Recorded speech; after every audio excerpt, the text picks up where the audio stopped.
થોડીક ચર્ચા કરી લઈએ, કારણ કે જો આ કંપનીની પાસે એક હાઈકોર્ટનો સ્ટે લઈને આવ્યું છે, જે PGCILના ઓર્ડર એક્સક્લુડિંગ માટે 9 મહિના માટે જે એમના પર પાવર ગ્રીડના ઓર્ડર લેવા પર જે ખાસ કરીને પ્રતિબંધ મૂકવામાં આવ્યો હતો એને લઈને, અને કોર્ટે કહ્યું છે કે આવનારા સમયમાં પણ તેઓ આ જે બિડિંગની પ્રક્રિયા છે એની અંદર તેઓ ખાસ કરીને ભાગ લઈ શકશે.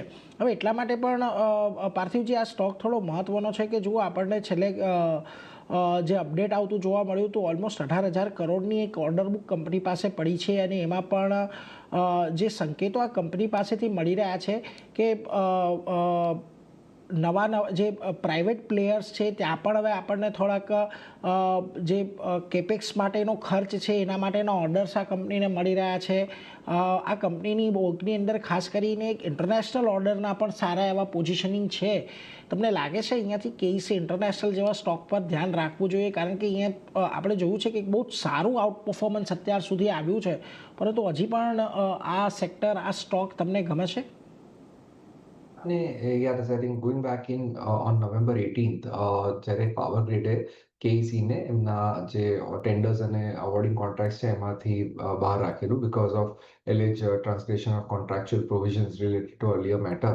તો ત્યારબાદ I think today is a good victory for KEC international from the Delhi court, કે ભાઈ એ લોકોને જે 9 monthsનું જે સસ્પેન્શન હતું two participate in the contracts of power grid, કારણ કે power grid is one of the largest transmission distribution place in the country, અને એ લોકોનું capex one of the highest હોય છે in terms the government intensity.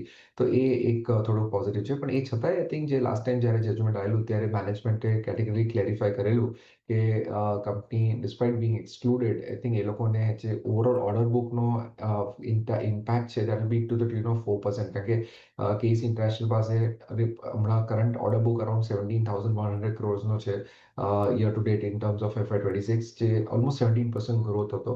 અને આ વર્ષે I think જે પાવર ગ્રીડનો ઓર્ડર ઇન્ટેક હતો was standing at around 4% compared to 27% in the previous fiscal. એટલે કંપનીનું જે ટ્રાન્સમિશનમાં જે મેજર પ્રોજેક્ટ્સમાં એક્સપોઝર છે એ કાઇન્ડ ઓફ લિમિટેડ રાખેલું.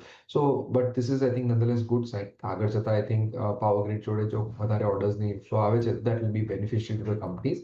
તો આ સ્પેસમાં there is lot of work happening, and KEC is one of the front line leaders in the space. એટલે ડેફિનેટલી લોંગ ટર્મ આઉટલુક તેનું સારું છે.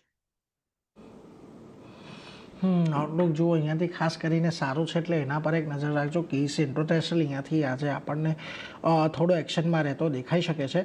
અને કિરણજી, અહીંયાથી તમારી પાસેથી પણ એક KEC ઇન્ટરનેશનલ પર ખાસ કરીને એક મત લેવો છે, કારણ કે જુઓ અહીંયા ખાસો એવો ઘટાડો આપણને ઉપલા સ્તરેથી છેલ્લા ઘણા દિવસોની અંદર આવતો જોવા મળ્યો છે. 680 પાસે એક મલ્ટિપલ સપોર્ટ બનાવીને ઉપર જવાનો પ્રયાસ થઈ રહ્યો છે. અહીંયા શુક્રવારે જે ક્લોઝિંગ આવ્યું એ એક્સપોનેન્શિયલ મૂવિંગ એવરેજ 20 દિવસથી ઉપર તો થોડુંક આવતું જોવા મળ્યું છે, પરંતુ શું હજી તમને લાગે છે કે અહીંયા કોઈ બહુ મોટું પુલબેક આવી શકે છે, કે પછી અત્યારે થોડુંક આ નીચેના લેવલ પર કન્સોલિડેટ થાય એવી જ એક અપેક્ષા છે? ઇન્ટરનેશનલની વાત કરીએ તો ઓવરઓલ ઇન્ટ્રાડે ચાર્ટ ઉપર તો એક inverted head and shoulder pattern દેખાઈ રહ્યું છે, પરંતુ એનું બ્રેકઆઉટ જે 720 ના ઉપર છે. તો મારા હિસાબથી થોડું વેટ એન્ડ વોચ કરો. કન્ડિશનલ બાય રહેશે. 720 નું લેવલ જો ક્રોસ કરે છે તો પછી KEC ઇન્ટરનેશનલ બાય કરવાનું રહેશે with strict stop loss of 700, અને 720 ના ઉપર ચોક્કસ જ એક વખત માટે 750 થી 780 સુધીના લેવલ્સ આવી શકે એમ છે.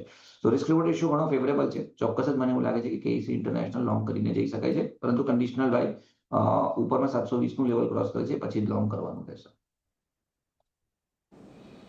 એટલે જુઓ, ખાસ કરીને અહીંયાથી ઘટાડે થોડી લોંગ કરવાની સલાહ KEC ઇન્ટરનેશનલ પર બનતી દેખાઈ રહી છે, એટલે એના પર એક ફોકસ ખાસ કરીને આપણે અહીંયાથી રાખીશું. એટલે KEC ઇન્ટરનેશનલ આજના દિવસમાં થોડો ફોકસમાં રાખજો. 750 780 સુધીના લક્ષ્યાંક તમને અહીંયા આવતા જોવા મળી શકે છે.